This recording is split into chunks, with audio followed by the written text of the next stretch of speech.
প্রিয় দেশবাসী, বেকার সমস্যা নিরসনের লক্ষ্যে ব্যাংক, বিমা, পুঁজিবাজার সহ দেশের অর্থনৈতিক খাতের সার্বিক সংস্কার, অঞ্চল ভিত্তিক অর্থনীতিকে চাঙা করা এবং শিল্প ও বাণিজ্যে দেশি বিদেশি বিনিয়োগ বৃদ্ধির মাধ্যমে দেশে বিদেশে 1 কোটি কর্মসংস্থান তৈরির লক্ষ্যমাত্রা নির্ধারণ করা হয়েছে। এভাবে পর্যায়ক্রমিকভাবে 1 কোটি কর্মসংস্থান তৈরির লক্ষ্যমাত্রা অর্জনের জন্য কয়েকটি সেক্টরকে বিশেষভাবে চিহ্নিত করে নতুন কর্মসংস্থান তৈরির উপায় এবং কর্মকৌশল নির্ধারণ করা হয়েছে। এরই অংশ হিসাবে দেশব্যাপী কারিগরি এবং ব্যবহারিক শিক্ষা প্রদানের মাধ্যমে বেকার জনগোষ্ঠীকে দক্ষ জনশক্তিতে রূপান্তরিত করা হবে।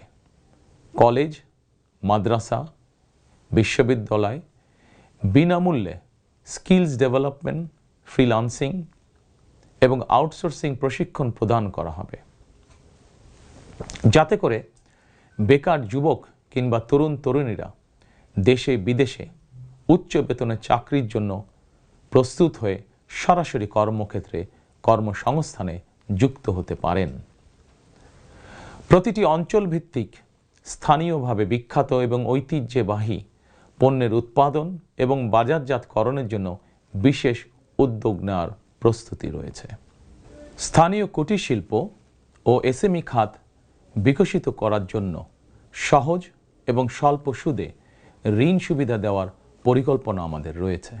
বৈশ্বিক ই-কমার্স প্ল্যাটফর্মের পণ্য রফতানির লক্ষ্যে বেসরকারি শিল্প সম্প্রসারণ ও কর্মসংস্থান সৃষ্টির সহায়ক উদ্যোগ নেওয়ার পরিকল্পনা নেওয়া হয়েছে। সাইবার নিরাপত্তা, outsourcing, data processing, artificial intelligence, semiconductor সহ আইটি সেক্টরে নতুন শিল্প গড়ে তোলার পরিকল্পনা নেওয়া হয়েছে।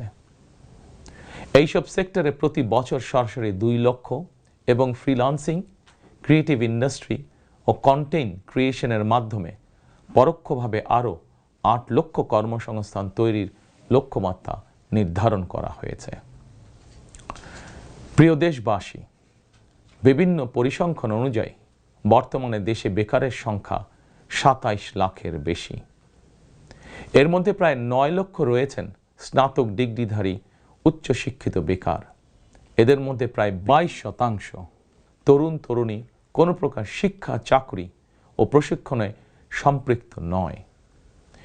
এই বিপুল সংখ্যক বেকারের অধিকাংশই 15 থেকে 29 বছর বয়সী। 12 ফেব্রুয়ারি নির্বাচনে জনগণের রায় বিএনপি সরকার গঠন করতে সক্ষম হলে বিএনপি শিক্ষিত তরুণ তরুণীদের জন্য 6 মাস থেকে সর্বোচ্চ 1 বছর কিংবা কর্মসংস্থান না হওয়া পর্যন্ত বিশেষ আর্থিক ভাতা প্রদান করার সিদ্ধান্ত নিয়েছে। আমরা মনে করি এই বেকার ভাতা হয়তো একজন শিক্ষিত বেকারকে সে উদ্যোগে কর্মসংস্থান সৃষ্টির ক্ষেত্রে সক্ষমতা অর্জনেও সহায়ক ভূমিকা রাখবে।